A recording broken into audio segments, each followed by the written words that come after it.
On continue les exercices de continuité, enfin plutôt de limite, avec la limite suivante. Alors, calculer la limite quand x tend vers 0 de x moins partie entière de x divisé par valeur absolue de x. Alors, on va d'abord calculer la limite en 0+, puis en 0-. Alors, la limite en 0+. Eh bien, que vaut partie entière de 0+? Eh bien, partie entière de 0+, c'est égal à 0. Donc vous avez qu'en fait, vous avez x moins 0. Et alors, que vaut la valeur absolue de x si x est strictement plus grand que 0?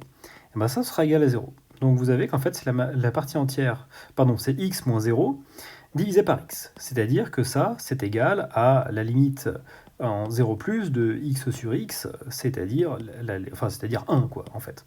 Maintenant, on regarde ce que ça nous donne en 0-. La limite, pardon, en 0-. Alors, en 0-, vous allez avoir x moins, alors que vaut partie entière de 0-. Et ma partie entière de 0-, ça vaut moins 1.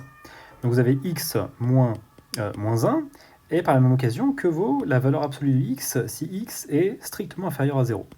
Ben ça, c'est égal à moins x. Donc vous vous retrouvez avec la chose suivante. La limite quand x tend vers 0- de x, donc en fait la limite en 0 plus de x plus 1 sur moins x. Donc vous avez d'un côté, donc là, bon, on a très bien compris que la limite, ça allait être moins l'infini, si je dis pas de bêtises, mais on va la rédiger proprement. Vous écrivez ça c'est égal à 1, et la limite en moins x quand x tend vers 0-, c'est égal à 0+, pardon, j'ai dit moins l'infini, c'est plus l'infini. Donc là, vous écrivez ensuite que par quotient, la limite de x moins partie entière de x sur x quand x tend vers 0-, c'est égal à plus l'infini. Donc vous avez quoi? Vous avez que la limite en 0+ n'est pas égale à la limite en 0-, on appelle la fonction f. Donc elle tend en 0+ vers 0 et elle tend en 0- vers plus l'infini. Ça veut dire qu'en fait la fonction n'a pas de limite en 0.